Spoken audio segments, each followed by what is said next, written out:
to the very first episode of the Real Collective Podcast Live. That's right. We are actually in the office face to face, proving that we do know each other. This is not the first episode of the Real Collective Podcast. If it's the first time that you've watched, please give us a like, subscribe, and share to the channel. Not only do we have the podcast, but we also have some great listing videos and some other fantastic advice. Little clips in there, market forecasts that Sean does. Take a look at those. And if you're on Apple Podcasts and Spotify listening right now, we appreciate it. Tell your friends. Today, we're going into the market, and with me, as always, is Sean Tasse. Sean, how are you? Hey, everybody. I'm doing well. I am just off a car accident, terribly. So all good considering. Kids were in the car. Everybody's safe, which is great, but just a real pain in the butt to go through all the stuff that happens post-accident. Insurance claims and, what's written off, all that kind of stuff. Threw a real monkey wrench in it because I was having a great day up until that point. Yeah, and it's tough, right? Because you don't want to negate people who are in worse accidents, but that's your experience with the accident, and you're just like, your car's got 4,500 kilometers on it. It's brand new, and now it's pretty much a write-off, or it should be. I hope it is. Yeah. I don't want to drive it anymore. It's but you know what? Yes, and one thing that we talked about is how grateful we are. The fact that we're all healthy, that's a huge win. So super happy about that. Yeah. So that's good. That's good. Yeah. And I'm gonna have physiotherapy today on my right knee. And this shoulder is compensating for the limping that I've been doing, where it's just flexing in like that. So now this shoulder is acting up. Oh, it's great. It's just starting. I hit 41, and then my body just went, I'm done. Yeah. I'm not doing this anymore. Yeah. But that's not what we're here to talk about. No, but I feel like that we should just be open and honest with our listeners. I hope that it's there's a little bit more transparency there. Well, it's certainly not the fake collective podcast. Correct. Those guys. Yeah. Screw those guys. Yeah, totally. All right, what are we talking about today, Sean? Today we're going to talk about how to win in the market that you're in, and specifically, we are definitely we're still in a seller's market, but we're moving towards a balanced market. It seems as though we're moving towards a balanced market. We sort of stalled out at about 3.8 months worth of inventory. Remember, of course, a balanced market is between 4 and 6 months of inventory. And so 6 months or over is a buyer's market. So it is definitely a changing market, and the prices have all come down. And so we're going to talk about how to win based on the fact that the prices are lower. And, TLDR is if you're moving up, you're in a winning position. But more importantly, how do you take advantage of the particular scenario that we're in right now, whether you're buying or whether you're selling? So that's sort of what we're going to get into and talk about. And we've talked around it, I think, a lot. Yeah. And we talked before about you do the hard thing first. And before, the hard thing was buying, because it was multiple offers and you never knew if it was going to be just you or if it was going to be 27 other people. Yeah. Now it seems like the hard thing to do is to sell. Yeah. So it seems like to win in this market, get your home listed, get it listed accurately and correctly for what the market dictates. And while you're doing that, you can shop. And if the right home comes up, I think part of that is making an offer, but factoring in average time on market for your home or what you had planned with your realtor, what the closing date for that would be, and then adding that to the offer you're going to make by a little bit more. Yeah. Just so you're not sitting there with a home that's not sold.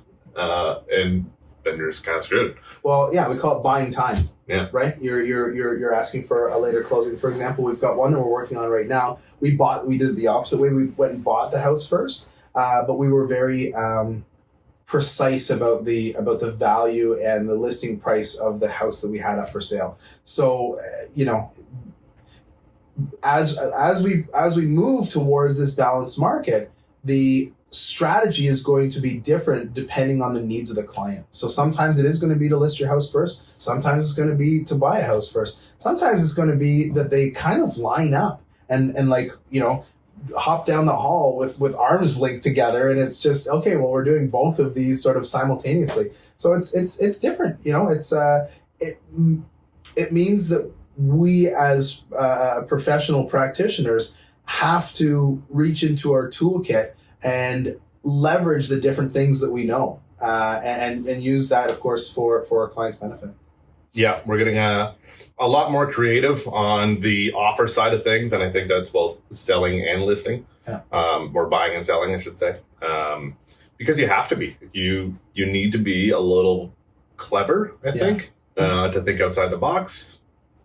The last 3 years, I mean, how many realtors have we seen join the force? And I joined just before it went completely crazy, 3 or 4 years ago, 4 years ago. I think you're at 4 years now. Yeah. But within my first year, it just spiked. And then we saw a bunch of people say, I can be a realtor, let's go. Yeah. And now a lot of realtors are already like, oh, I don't want to be a realtor anymore. Yeah. Because there's a lot to it. And there's more to it than just like, do you want to buy this house? Great. Put it on paper. And then you find out that, oh, you're not actually making the connection with the buyer or the seller to do what's best for them. A lot of people just seem to think that it was going to be an easy thing. And I think that translates into buyers and sellers. They think it was going to be an easy thing. And especially on the seller side of the thing, you think it's going to be an easy thing, but then the market shifts entirely. So the best thing you can do as a seller is lowered expectations. Not lowered expectations, but I'm just saying, we're going to give you an idea of what we think your home could be listed for. And then we kind of have an idea in mind of what it could sell for.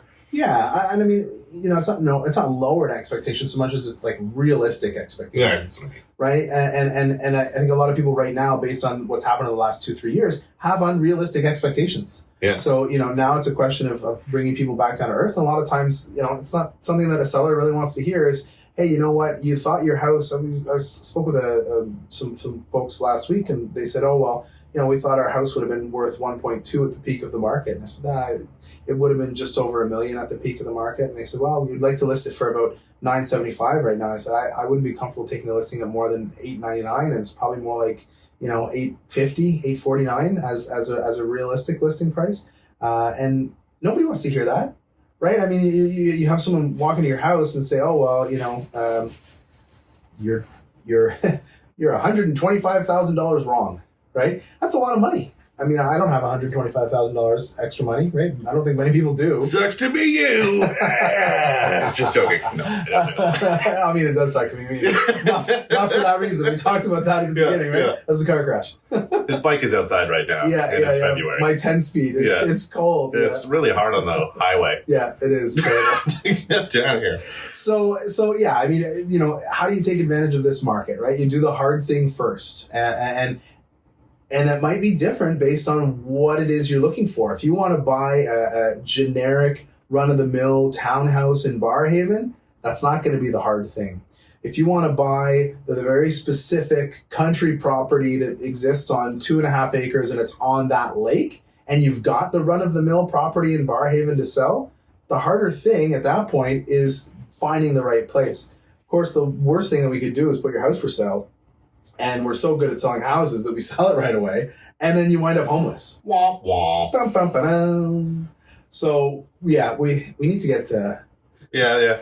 We'll have it. We set up this week, and for anyone who's watching right now, you can just see that we're using a Yeti microphone, but we actually do have like a soundboard and some nice microphones, but we're missing one connector piece that wasn't included in the box, so that was nice. So we're doing it. Like MacGyver. If MacGyver had a podcast, this would be it right now. We'll just change the name for the MacGyver podcast. Yeah, that's it. Yeah, that's great. And we can invite Patty and Salma. Oh, I like it. That's a good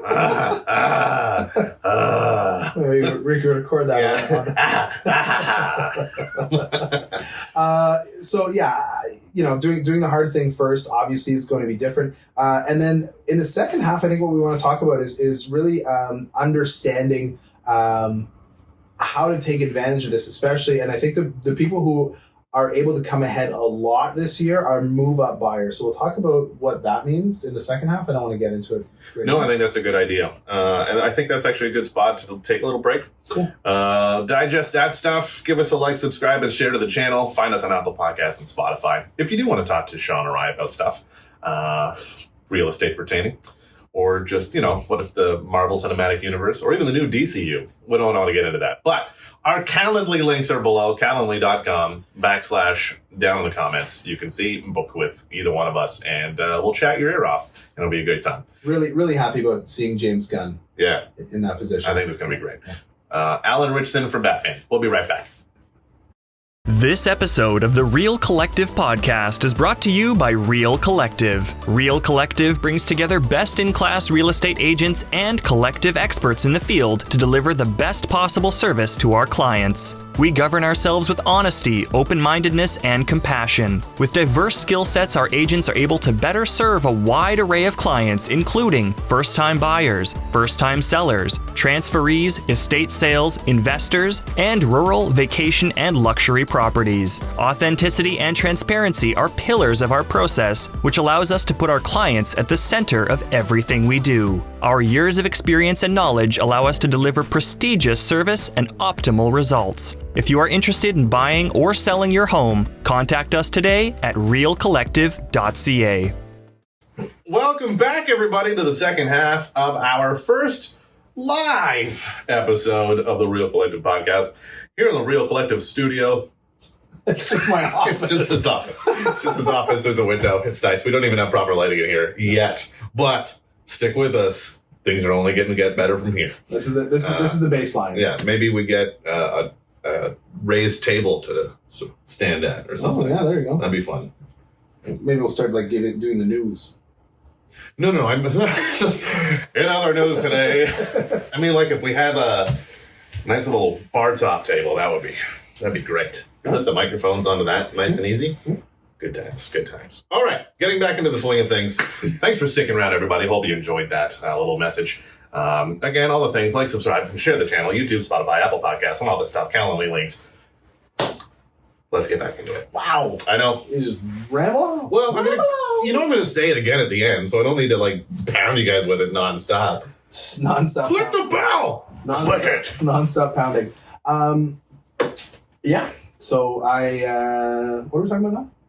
We were talking about the current market conditions. Buying and selling. Oh, yeah. Okay. So we're going to talk about move up buying, how to best take advantage of the market that we're in.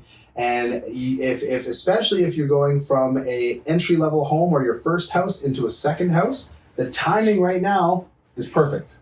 And specifically, people are going to say, oh, well, it's not true. The rates are higher. Well, yes, of course the rates are higher.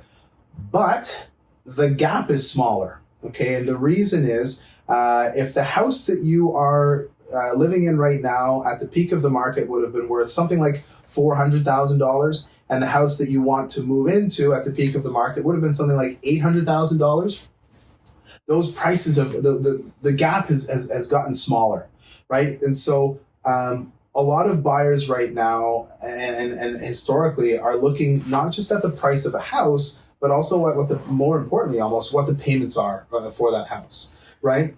So you take 10 years ago, you take a $250,000 house, your payments were going to be, $1,200, right? Now you can't get a $250,000 house, so you take a $400,000 house, and your payments are going to be, I have no idea.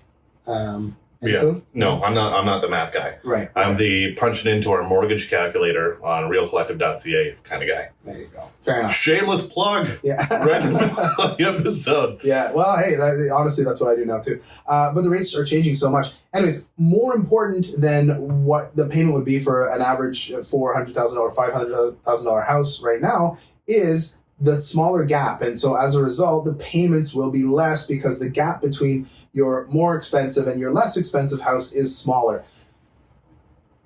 If at the peak of the market, the place you wanted to buy was $800,000 and now it's based on the reduction in average prices, the place that you want to buy is now $600,000 instead of $800,000. Woo, that's a win when you're buying. But when you're selling, okay, your place would have been worth $400,000. Now it's worth $300,000. Oh, well, that kind of sucks, but it only sucks by $100,000, whereas you're better by $200,000. Therefore, your gap between your purchase of what would have been 4 and 8, would have been 400,000, is now the gap between 3 and 6, which is only 300,000. So your gap is much smaller. You only have a $300,000 increase to cover off. and the mortgage rates have not gone up so much that the gap is that the payment's going to be more. This sounds super convoluted. The payments are going to be more. Are you following me? I'm over here like just, oh my god, what's the movie with John C. Reilly where he's like, huh? And like all the graphics are going behind him of numbers and volumes and cones and stuff like that. That's what I'm like, Yeah. Anyway, just go back and rewatch everything Sean said. 16 times. 0.5 or 0.75 speed. Hello, everybody. Now let me break this down.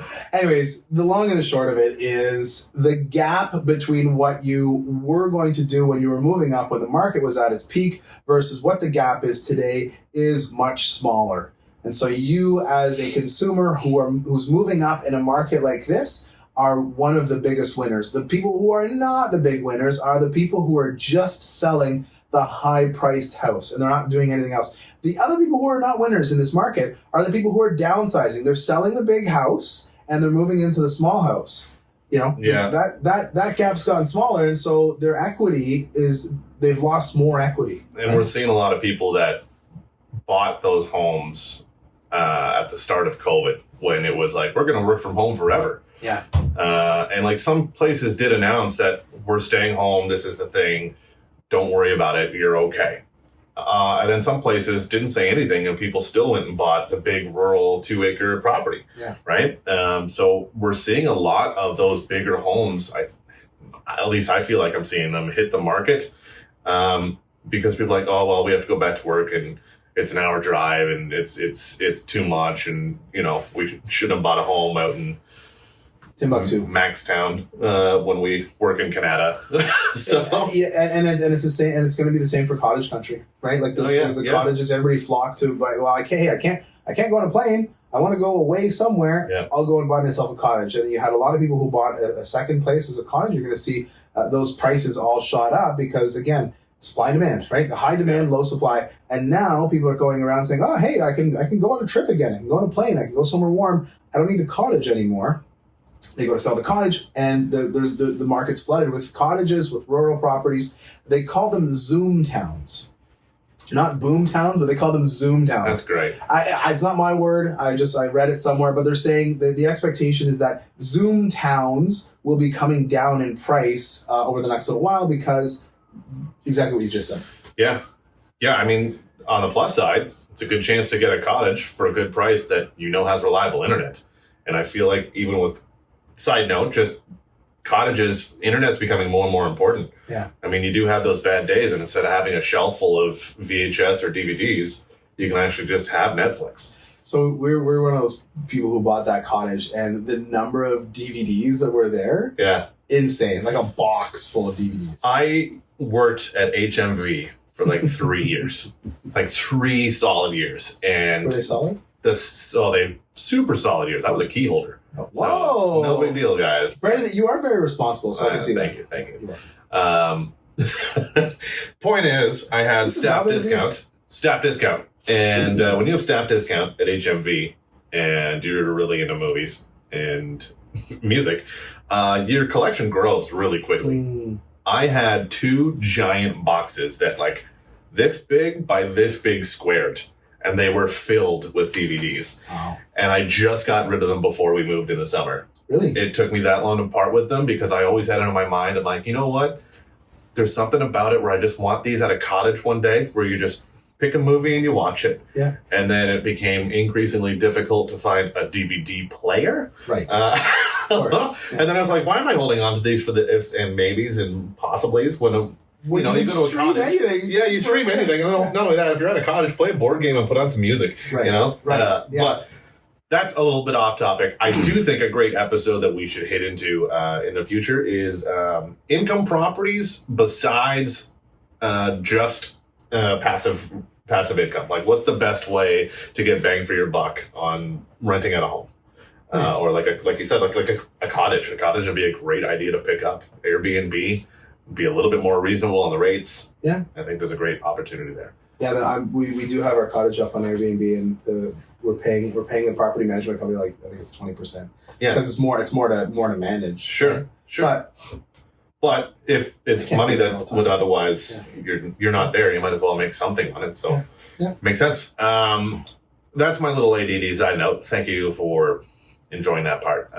If you're back with us, we're here in the studio at the Real Collective Podcast. Welcome. Yeah, here we are. So we were getting back into the selling of the homes and buying them and these rural properties.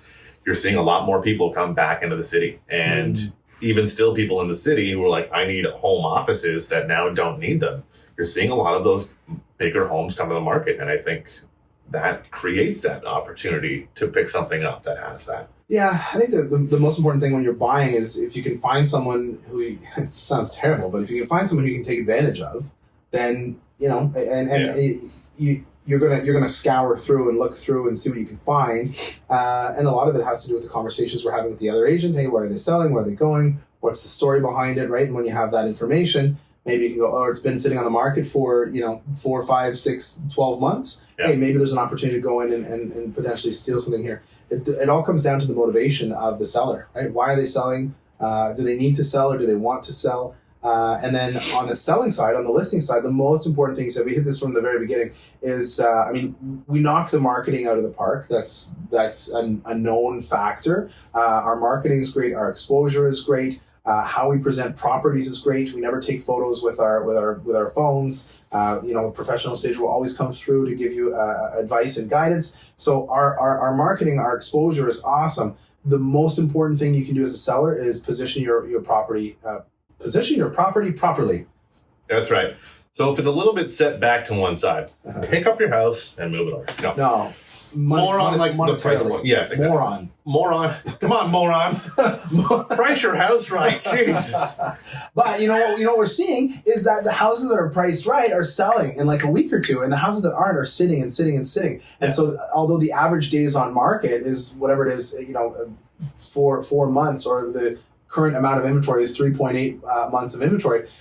Sorry, that's not true. The average days on market is about 60 days. But a lot of the houses that we're selling, they're selling in the first week or two because we're talking with the sellers and we're telling them the reality of the situation is, you've got to price it properly. The fear that I always have when I'm having that conversation with sellers is I don't want you as a seller to think, oh, well, you're just underpricing my house so it sells quickly and you just get a sale and you move on to the next one.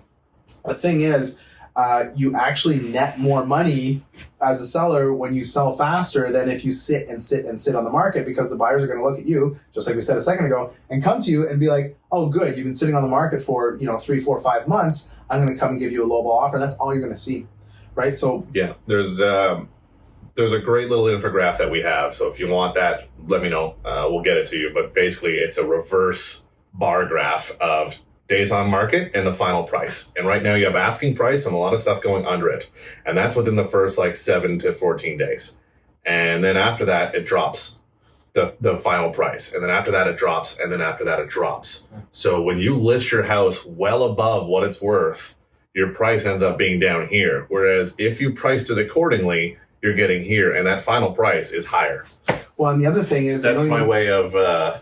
Well, this is great for the people who are listening on Spotify. Yeah, exactly right. Yeah. Listen, it's a reverse bar graph, okay? The longer you're on market, it slopes down for your final price that you get. So the longer you are, the more chances you have of being lowballed. Well, and you know what? It doesn't even take into effect, or maybe it does, I didn't see this graph, but what if during that period you've also reduced your price? Exactly. Right, so now you're resetting the bar, and even your gap is still as high as it was because you've been sitting on the market for a long time. So in this market, it's completely counterintuitive, but pricing your home a little bit better than what you determine fair market value to be will actually help you net more money than trying to price it higher and then sitting and waiting and playing the come down game. Yeah, there is a difference between pricing it accordingly and pricing it to what you want. And that's the harsh reality of it. The market's not fair. It never has been. The days of the $350,000 townhome are gone. We're not getting back to that. It's not going to happen.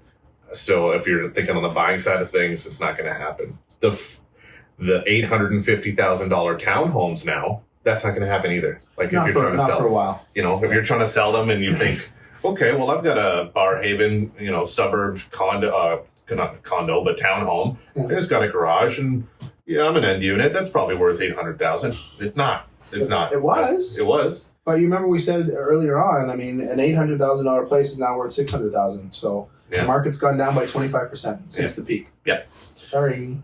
Yeah. So I think having realistic expectations and doing your best to personally remove yourself from the price of your home. It's so hard. I was just going to say, which is the hardest thing to do of the entire thing. But just preparing yourself that, like, hey, listen, if if you bought it on that upswing in the last 2 years, maybe be prepared to lose money or don't sell. Just stay. Yeah.